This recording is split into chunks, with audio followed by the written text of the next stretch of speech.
This here sign makes a great backdrop. This is for me, so we don't have to be professional. Cheers. Yay! Because, you know, it's a railroad. Amen. So, okay, for everybody wondering, it's my old boss, Bethan. Hi. I didn't do that well. Hi, can we do that again? Okay, we'll cut and go. We'll cut and go on to that again. We're sorry, the number you have dialed is not in service at this time. Anyway. Hold on, I have hair in my mouth. Okay, so for anybody wondering, this is Bethan. She's my old boss. I used to work here at the museum, on top of other things, which began with a very unhealthy obsession with trains in my younger years. Yeah. Kids experiment with a lot of stuff. You just we experimented with a railroad. Yeah, we can say that. Probably one of the few people on the planet that grew up on a railroad. So we're going to take a little tour, and because I know I've had a lot of people asking me about when I keep talking about the railroad, but there's also plans in the works that potentially my involvement with the railroad is going to be exponentially more involved than an involvement with moving dirt. Yeah. Okay. Yeah. So at this point, Roller Randy's over there on a rail bike patrol. I wonder where they are. I'm hoping they're going to be okay. I hope they're going to be okay too, but if anything, I'm sure Hunter out there will pick them up. So everybody knows what is WIFM, what is the Mount Rainier Scenic Railroad. You talking to me? That's going to be you. I mean, you're the face of this thing at this point. I'm just along for the ride. Western Forest Industries Museum is the organization the nonprofit that originally founded the railroad in 1980. Had a benefactor, Tom Murray, who put a lot of money into equipment, and as he was getting up there and his health wasn't so good, he worked with the Harpers, American Heritage Railways based out of Durango, had them take over the railroad. They ran it as a for-profit operation, introduced a lot of events, but they had some operational difficulties. And, you could call it that. And I needed to get rid of the place. You know, Rowdy and I were here when we were shutting the whole thing down and closing the doors and trying to figure out what was going to become of the place. And fast forward 2 years, a lot of conversations, a lot of sleepless nights, a bottle of whiskey. I think that's a lot of the stuff that a lot of people don't realize is that for the last 2 years, you and I and the guy inside the building in there, for the most part, have really not stopped trying to keep this place going. Yeah. We formed our nonprofit, and then got basically stonewalled on that, and then the new nonprofit, WIFM, got handed over to a totally different board, and of course we got the phone calls.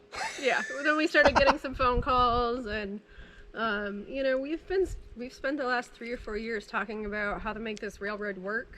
Is it longer than that? It's probably longer than that. But talking about how to make the place work, how to make it self-sustaining, how to get people interested, and really how to preserve all of the equipment in one spot, in one entity, you know, because there are tourist railroad operations in the country, but I'd like to say not like this one. Well, and then the other thing that a lot of people don't realize too is that it's an absolute miracle that everything is still kept together, because you know, it would have been so much easier to just let things go. I mean, you know, the 70s worth dang near $1 million. The 17s worth dang near $1 million. The Willamette, for the most part, is priceless. It would have been so much easier to appease the problem gods just to divide everything up and send it off to other railroads to get out of. And there would have been a lot of interest from other railroads. And there was a lot of interest from other railroads, because I know many people talk to me saying, you know, hey, what's going to happen with this engine? What's going to happen with that engine? And I mean, not so much that we were stonewalling any attempt of other railroads taking anything, but we basically were trying to fight as hard as we could to keep everything together. To keep it all here and to keep it together, because it's a totally comprehensive collection of logging equipment, logging engines. It's not just the locomotives. It's everything. It's all of the equipment that essentially for better or for worse, developed the country. Right. You know, Right. this railroad and the collection of artifacts here tell the story of, you know, the expansion into the West and the development of the country, and, you know, the people that worked on the railroad and lived along the railroad. I mean, their story is told here. We could do a better job with the museum, and we're going to. Right. But I think that's something that we've talked Yeah. quite a bit about, especially in 2019 when we started to realize that the railroad itself was okay, but the museum was the point where people had a hard time with. Yeah. It was just, Everybody loved the train ride. It wasn't long enough, but when we got to the museum, it's the same thing over and over again. It never changes. we're gonna make the museum better. Yep. And there are so many interesting stories about folks that lived along the railroad, worked for the railroad. You know, you came in what was it, 17, 18? 2015, 2016, They took over in 16. because I came in 2017. Yeah, that's right. You showed up for the first time when we were trying to fire the 70 up inside there. Sure did. On garbage. Yeah, and you were working on the 2. Actually, that was like my first memories of the railroad. Right. You and John Slack sitting outside the trying to time the valves on the 2. More colorful language than you could hear in a short period of time. Yeah, and just you guys are so mad. Well, we've established, okay, everybody knows what the Mount Rainier Scenic Railroad is, that knows the tourist railroad industry. Everybody probably doesn't realize just what Western Forest Industries Museum is, because Western Forest Industries Museum was always just the umbrella for the Mount Rainier Scenic Railroad. And the plan going forward, as I understand it, is that Western Forest Industries Museum is actually going to be more involved with the future of both organizations versus just being a balloon parent company that nobody really knows about. Yeah. So we're going to go back to being a museum with a railroad operation. Yeah. Yeah. Which is what we talked about in 2019, that we can't be one or the other. We got to figure out how to be both. We got to be both. Because while we're operating a railroad, we're not doing a good job being stewards to the museum and the history of the place. There's a lot of history that hasn't been told or isn't reflected by the museum. Right. I mean, we don't talk about the Japanese American loggers and how there were huge communities here because they were driven out of Seattle and Tacoma, and what that looked like. You know, we don't talk about the spruce division. And it's not just, you know, there's no, I guess what you could say is that there's no agenda to say that we're saying any one thing is better than the other, because therein too lies that there's just not enough coverage in any museum that I've seen of the day-to-day life of loggers in the woods. Yeah, I think that the museum that was built, you know, was sort of a project of the 80s and the 90s, and it glorifies the logging camp railroad life. Yeah. And it wasn't necessarily something to be glorified. It was Right. hard. And It was hard stuff. Um, And, you know, well, it's the telling the story of the timber industry too, because there's a lot of people out there that don't understand that the logging community started a long time ago with replanting for the future to be able to harvest a crop. and actually, a lot of what we know, I don't want to make people mad, but a lot of what we know about being good stewards of the environment does come from the logging industry. At the Hamma Hamma Oyster Company. They started as the Hamma Hamma Logging Company, and they still have their tree farm. Yeah. The Simpsons, you know, turned into Green Diamond. What was the Schaefers, for example? They were the first ones to sit back in the 30s and say, look, if we don't replant, we're not going to have anything here. I mean, it was a capitalist venture, right? Exactly. The reason we have oil-fired steam locomotives is because they don't emit as many sparks and they don't want to catch their product on fire. Right. The reason to replant forests is so that they're still going to be in business in 20 years. I'm not saying it was done out of the good of their hearts, but a lot of what we know today is from those early initiatives. And I think that even the museum, we can talk about how we can be good stewards of the environment, Right. not just what happened, but where we're going and current There's practice. a story. There's a story to tell along the whole entire line. So, I guess you could say, because I know there's a lot of people out there. I've seen the comments, just the same as you've seen the comments on that. It's sad to see it going away from Tom Murray's vision, and I'm one of the probably few people that are still involved with this that actually knew Mr. Murray personally. I mean, Mr. Murray owned this, and my grandfather worked on that. And I mean, my grandfather worked for him. I used to go down to his house in American Lake, and we'd drink scotch and talk trains. Do we know anyone that doesn't drink whiskey? You know what? I would have said the Gordon brothers, but I even noticed that Scott Gordon's drinking whiskey now because he's a lot more involved with tourist railroads. I don't think I know anyone that works for a tourist railroad that doesn't drink whiskey. So I guess to put those fears aside, knowing Mr. Murray the way that I knew Mr. Murray, is that he had a vision that he could never really full on bring to light for financial concerns, all that other kind of thing. He bet a lot on the wrong horses as far as people managing the place and the board of Whipham for the most part. I think once George Weyerhaeuser backed out, that's when all the momentum of it actually being something left. But for the people that are concerned that we're venturing away from Tom's original plan for the place, no, it's not like we're saying we're not going to run trains. Yeah. Because, you know, if our plans come to fruition, we're going to be running a lot of trains. And it'll be steam. And it'll be as much steam as, you know, we can make happen, because, you know, obviously steam engines are going to break. Yeah. You know, obviously we are dealing with, you know, we are for the most part being handed the place right at the very end of a lot of Deferred maintenance. And to the Harpers, you know, defense, they put probably more money into this place as far as mechanical Absolutely. And the than track. anybody else. But Well, right off the bat, they spent $275,000 in track work, right from the word go. Yeah, How much money did I spend on the 70 in one season? they made a lot You of know. well, the one that had to sign off on those invoices. But no, they made a lot of investments. It's Yeah. just the fact is we're operating equipment that's 100, 120 years old Right. on track that was never built to last more than 10 years. Exactly.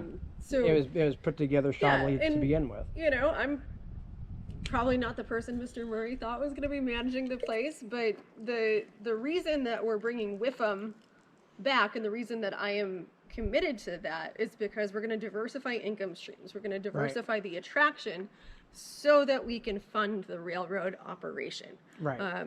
You know, it's one thing to break even on, you know, running trains or even make a profit on running trains, but when you start getting into the necessary and reoccurring maintenance and the schedules, you know, for the 1472s, the Right. boiler inspections and rebuilds that the locomotives need, it's expensive. It's very expensive. You know, so I'm committed to running a railroad operation and running a damn good railroad operation, but I am also committed to not constantly begging for money. So Right. we've got to manage, we're a nonprofit, but we've got to manage it like a business in a way that can be profitable and self-sustaining. Yeah. Well, I think that we realized that in 2019. Yeah.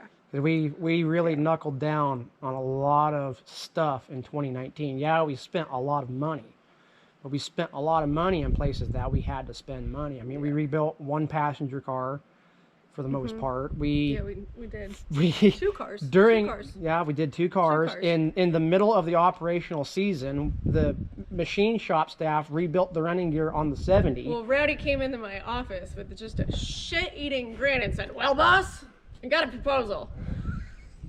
And I think I probably just sat back in the chair and, like, I don't know, took an ibuprofen and a Red Bull or whatever I needed to get through the meeting.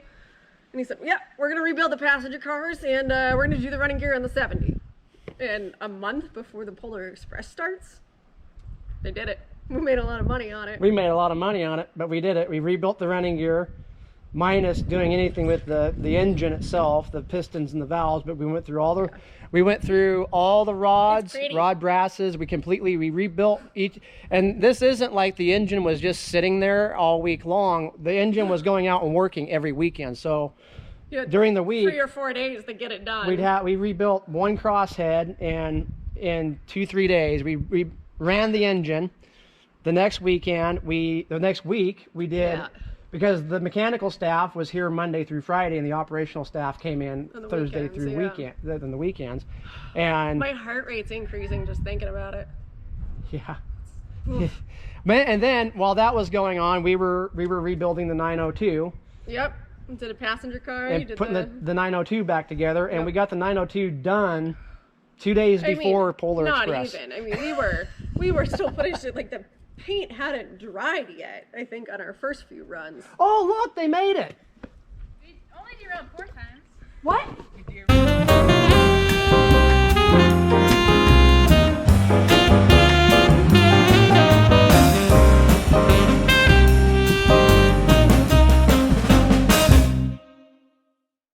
We got some pretty exciting projects in mind, right? Yeah. We got to get a railroad operational again. Right. We want, we got the 70, we got the 17. The 17's got some problems that need to be rectified, but, we have been looking at possibly bringing other locomotives online. We have. Okay, so, You know. all right, well, I guess everybody will know that when we get there. It's only money. It's only time and money. It's only time and money.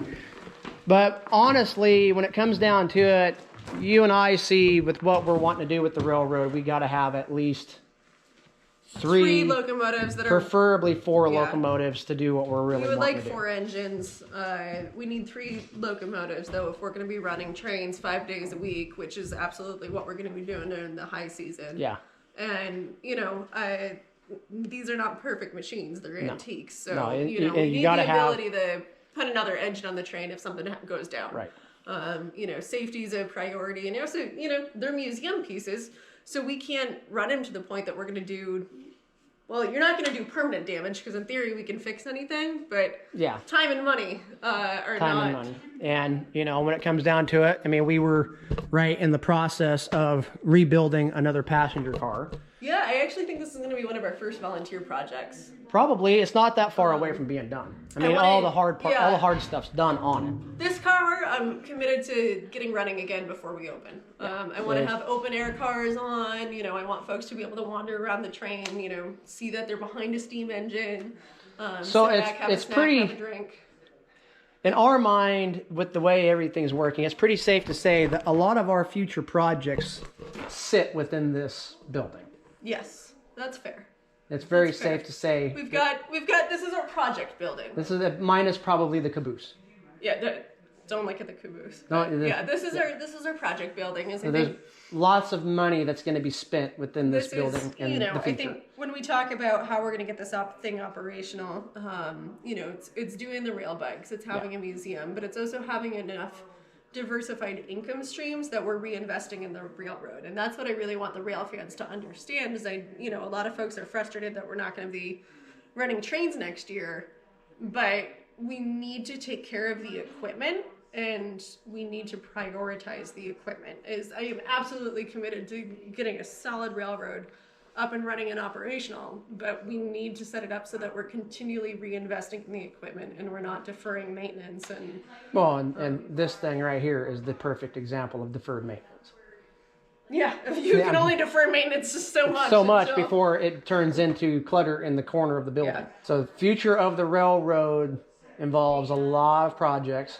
Yeah, and involves a lot of money. It's not necessarily going to look like the same operation that it was in 2019. We're going to have different equipment online. We'll absolutely do some of the same events that people love. But equipment-wise, I think our priorities are shifting a little bit. Very, very much so.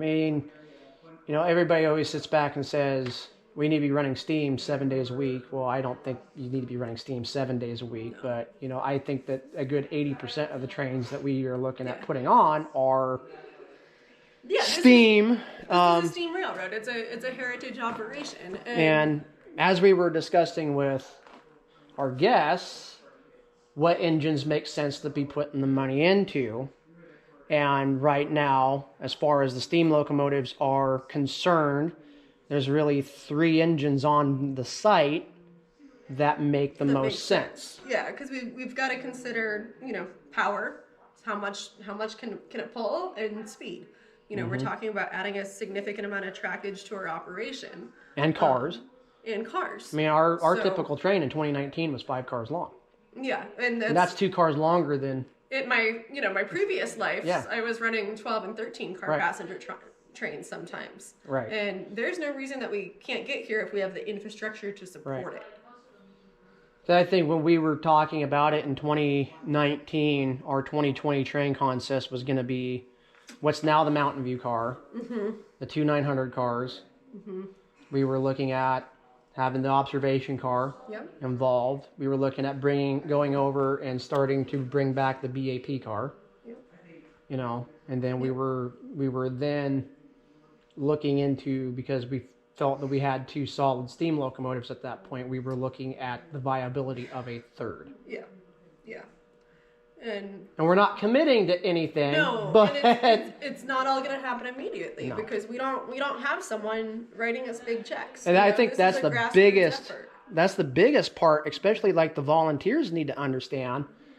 Tom Murray's not there with a bottomless bank account to be able to draw on.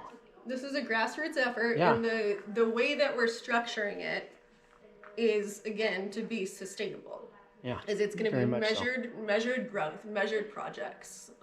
You know, we're not operating on 1-year plans. We're operating on 5-year, 10-year, 15-year plans. Exactly. Well, I think what you and I hit on what was it, 6 or 7 months ago, when we were asking each other why would we want to do this, is the answer that it seemed like we both came to quite often was that we don't want to build something that only lasts a few years. We want to build something that can be here for our grandkids to enjoy. Yeah. And I mean, you and I still have 30 years of work left, so we're on the younger end of the Heritage Railroad world, even though I don't feel like it. But we've got the opportunity to take the time and commit and... Well, and there's really no other choice.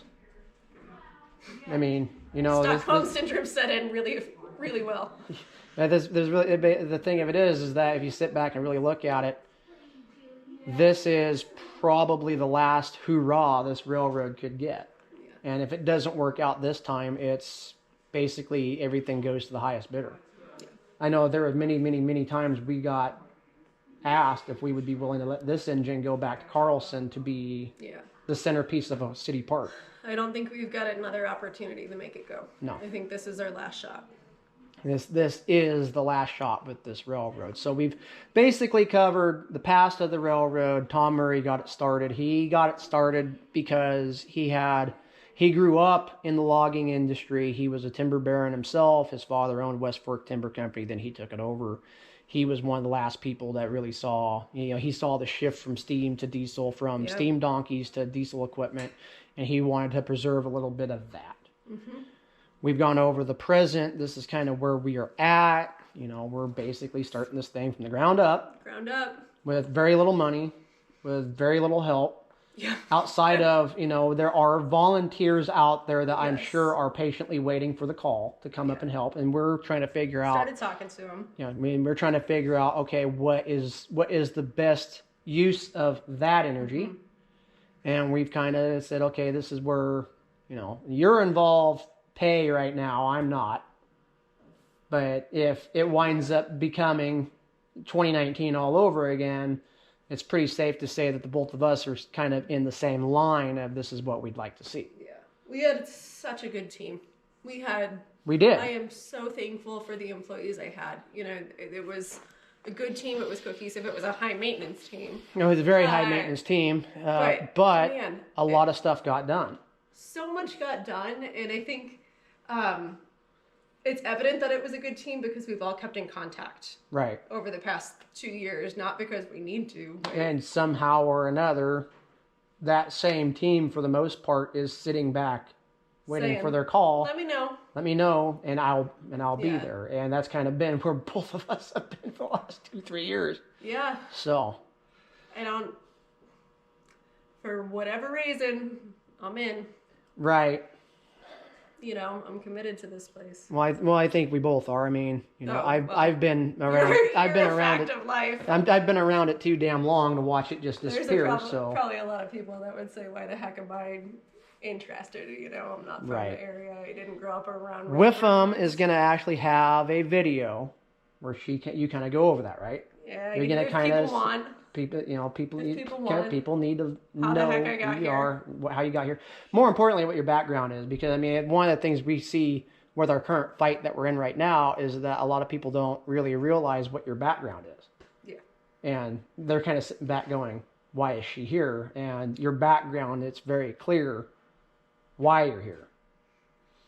Because I remember when the Whiffam board approached me before they talked to you, and I told the Whiffam board, I'm not doing crap unless they get you. So, and there's a lot of people out there holding their breath that we're going to fail. Yeah. And but I think stubborn. both of us are pretty much committed to watching them suffocate. So, all right, guys, we're going to end this video here. Stay tuned. Like, subscribe, and comment. Stay tuned. There's another video coming down the pike where we are going to talk about the challenges that we face in getting this place back up and running, and kind of a more detailed, this is where the plan is and what the plan kind of is. And then you can always go over to her channel, which is the Western Forest Industries Museum, and see what she's got coming. My channel's kind of the backyard. We just walk around and BS. For funsies. And you're more professional in yours. Well, kind of. I'll try to be. Right. All right. Tune in. See ya.